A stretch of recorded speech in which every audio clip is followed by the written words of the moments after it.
New Delhi is a large city in northern India. The heavy smog that usually fills the sky is so unclean that it's difficult to see the city. The water supply doesn't look much better. The Yamuna River is the city's main source of drinking water.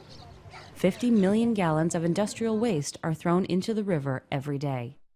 At times, this makes it look more like a science experiment than a proper water supply.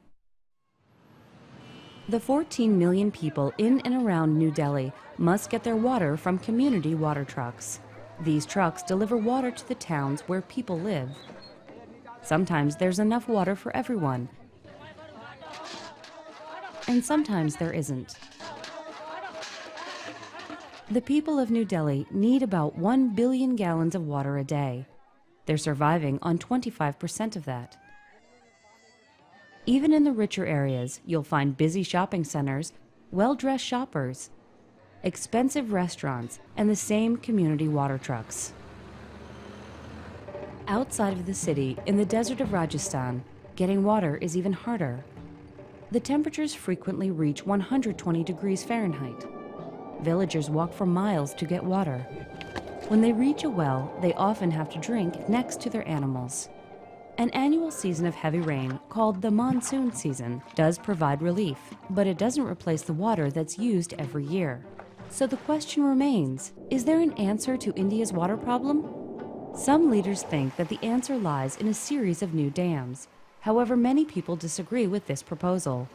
They believe that India's existing dams have contributed to the water shortage by drying up riverbeds, fields, and wells. Thousands of millions of rupees have already been invested in water policy and big dams. How do you explain villages with no water? Who is responsible for all of this? Well, the blame lies on the very system which advocates the construction of bigger dams. The answer to India's water shortage may be found in a group of villages in the Alwar area of Rajasthan. Here, Rajendra Singh has started a non-governmental organization that works with villagers to make clean water easily available. Singh encourages villagers to use an ancient method, one that uses small dams to store water and change the land. Under Singh's direction, villagers decided to try the method. They began collecting stone and rock to make small earthen dams. They then made small pits or holes near them and laid a porous layer of stone, earth, and clay.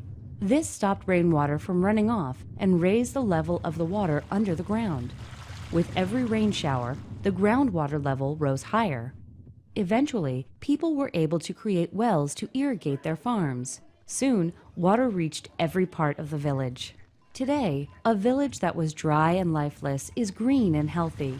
Because of 2 earthen dams, farmers who couldn't grow enough food for their families can now produce food for them, and the idea has spread. We're building water reservoirs and dams to save rainwater. We want our village Rozda to be green and prosperous like Nimi. At present, more than 4,000 earthen dams collect rainwater across western India. They provide water for more than 800 communities. The small-scale methods of Alwar aren't practical for New Delhi. They wouldn't be enough. Experts say that new water supplies and efforts to conserve water may slow the water shortage there, but only for about 10 years. Perhaps the big cities can learn something from Alwar. Certainly, things here have changed for the better. People no longer walk a long way for water. A well is just down the road. It seems that in the region of Alwar, one village really can make a difference.